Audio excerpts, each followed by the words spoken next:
দেশে উপজেলা পরিষদ নির্বাচনের তৃতীয় ধাপের ভোট গ্রহণ চলছে। এই ধাপে ৮৭ উপজেলার মধ্যে ১৬টিতে ইলেকট্রনিক ভোটিং মেশিনে ভোট হচ্ছে। বাকিগুলোতে ব্যালটে ভোট দিচ্ছেন ভোটাররা। সকাল ৮টায় শুরু হয়ে বিকেল ৪টা পর্যন্ত ভোট চলবে। সহকর্মীদের তথ্য ও ছবিতে প্রতিবেদন।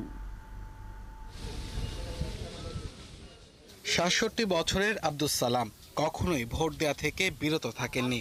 এবারও ক্রাচে ভর দিয়ে বোয়ালখালীর রজভিয়া মাদ্রাসা কেন্দ্রে এসে ভোট দিয়েছেন তিনি। দোতলায় উড়ি ভোট দিব, নিচের তলা না দোতলায় ৩ তলায় উড়ি দিব প্রয়োজন বোধ হয়। চট্টগ্রামে এবার ৪টি উপজেলায় ভোট হচ্ছে।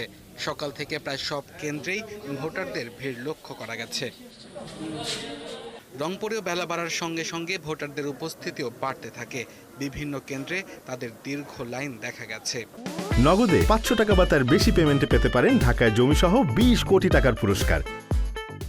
ভোটের পরিবেশ তো ভালো, ভোটারের উপস্থিতি কম আর ভোটের পরিবেশ খুবই অত্যন্ত ভালো। ময়মনসিংহে ৩ উপজেলায় হচ্ছে ভোট। নিরাপত্তা নিয়ে সন্তোষ প্রকাশ করেন ভোটাররা। ভোট দিতেছে, আমরা মানুষ যাইতেছে এক কাতারে আর কাতারে ভোট দিয়ে আইতেছি। কোনো গ্যাঞ্জাম নাই, আমরা নিজ ইচ্ছা ভোট দিতেছি আইতেছি। রাজশাহীতে ২ উপজেলায় হচ্ছে ভোট, তবে বেশিরভাগ ভোট কেন্দ্রে দেখা যায়নি ভোটারদের দীর্ঘ লাইন। শান্তিপূর্ণ পরিবেশেই শুরু হয় কুমিল্লার ৪টি উপজেলায় ভোট। ব্যালটে ভোট দিয়ে খুশি সবাই। বেলা বাড়ার সঙ্গে সঙ্গে যশোরের অভয়নগর ও বাঘারপাড়ার কেন্দ্রগুলোতে বাড়ে ভোটারের উপস্থিতি।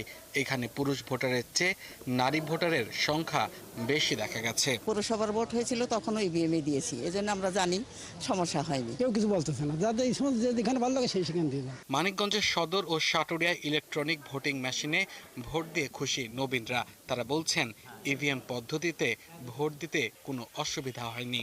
এবার প্রথমবার ভোট দিলাম, ভোট দিয়ে ভালোই লাগলো। যাকে আমার যোগ্য মনে হয়েছে তাকেই দিচ্ছি। এবার প্রথম উখিয়ার ভোটাররা ইভিএমে ভোট দেওয়ার সুযোগ পেয়েছেন। সকাল থেকে স্বতঃস্ফূর্তভাবে ভোট দেন এখানকার ভোটাররা। আব্দুল আল মামুন, ৭১।